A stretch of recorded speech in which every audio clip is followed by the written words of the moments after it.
السلام علیکم۔ ایک بچہ بہت بدتمیز اور غصے کا تیز تھا۔ اسے بات بے بات فوراً غصہ آ جاتا۔ والدین نے اسے کنٹرول کرنے کی بہت کوشش کی لیکن کامیاب نہ ہوئے۔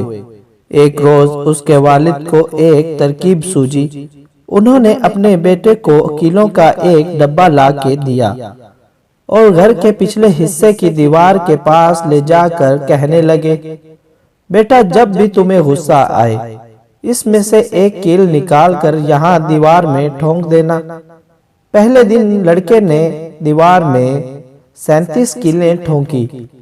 ایک ہفتے گزرنے کے بعد بچہ سمجھ گیا کہ غصہ کنٹرول کرنا تو آسان ہے لیکن دیوار میں کیل ٹھونکنا خاصا مشکل کام ہے۔ اس نے یہ بات اپنے والد کو بتائی۔ والد نے مشورہ دیا کہ اب جب تمہیں غصہ آئے تم اپنے کنٹرول کر لو تو ایک کیل دیوار میں سے نکال دینا۔ لڑکے نے ایسا ہی کیا اور بہت جلد دیوار سے سارے کیلیں نکال لی۔ باپ نے بیٹے کا ہاتھ پکڑا اور اسے دیوار کے پاس لے جا کر کہنے لگا، بیٹا تم نے اپنے غصے کو کنٹرول کر کے بہت اچھا کیا، لیکن ذرا اس دیوار کو غور سے دیکھو، یہ پہلے جیسی نہیں رہی۔ اس میں یہ سوراخ اتنے برے لگ رہے ہیں۔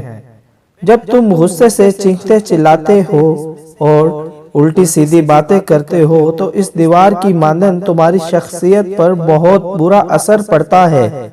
تم انسان کے دل میں چاقو گھوم کر اسے باہر نکال سکتے ہو، لیکن چاقو باہر نکالنے کے بعد تم 1000 بار بھی معذرت کرو، معافی مانگو، اس کا کوئی فائدہ نہیں ہوگا، وہ زخم اپنی جگہ باقی رہ جائے گا۔